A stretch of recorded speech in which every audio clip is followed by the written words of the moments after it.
Hello, my name is Stacy, and I will be presenting to you today about the nonprofit organization, the Salvation Army, and how it presents as a servant leader.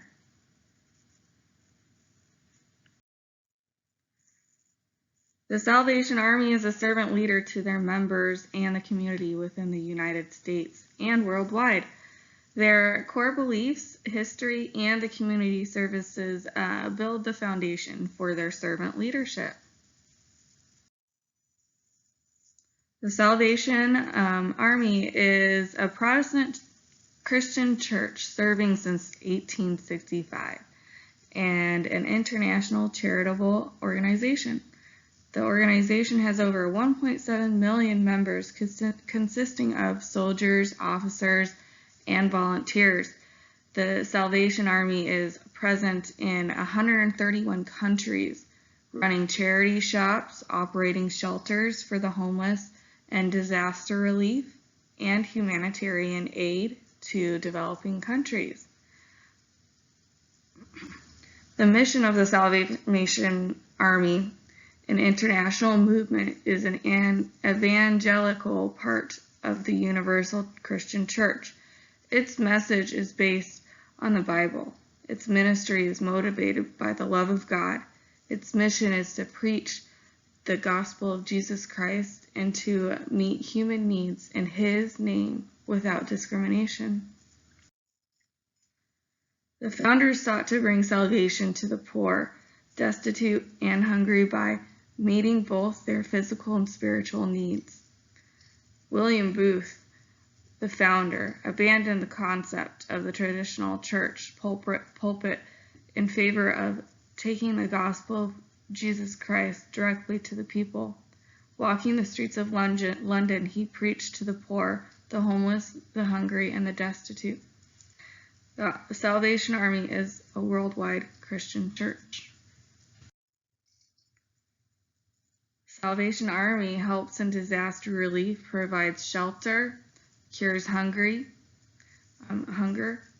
overcomes poverty, assists those in need, fights human trafficking, fights addiction, helps the elderly, assists in employment, helps veterans, and teaches children. The servant leader principles include empathy, good listening, awareness, conceptualization, healing, stewardship, persuasiveness, foresight, community building, and committed to growth in others.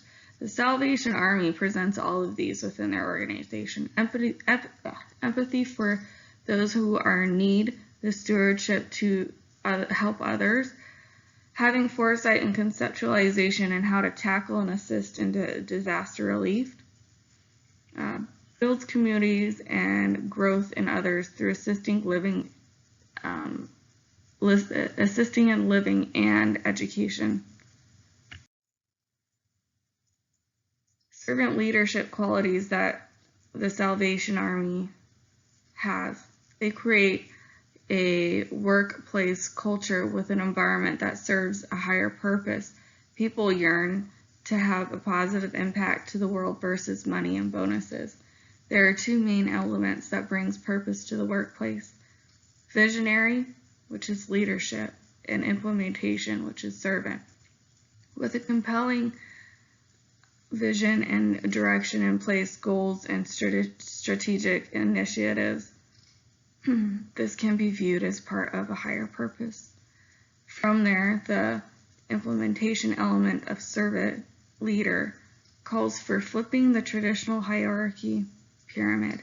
In other words, the traditional pyramid is focused on what members of an organization can do for their managers or leadership team.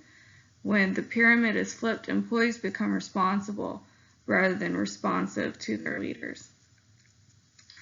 Culture of trust is another one that allows people or employees to shine. Many leaders make decisions about whom to trust without considering who trusts them. Trust is a two-way street, and flipping the hierarchy pyramid, as we discussed before, is a great trusting building exercise. Celebrating individual Individuality and wholeness and well-being is another quality. Oftentimes these leaders, employees give too much of themselves to their work, whether it's late nights, skipped lunches, or emails. All of these are personal sacrifices. And of those sacrifices comes at a cost. That's why self-care is a key servant leadership characteristic. Seeing and valuing people as individuals involves taking time to figure out what makes them tick, what challenges them, and what motivates them. The servant leaders must also take time to celebrate and nurture their own individuality and well-being. Thank you for listening to this presentation about the Salvation Army and how it presents as a servant leader.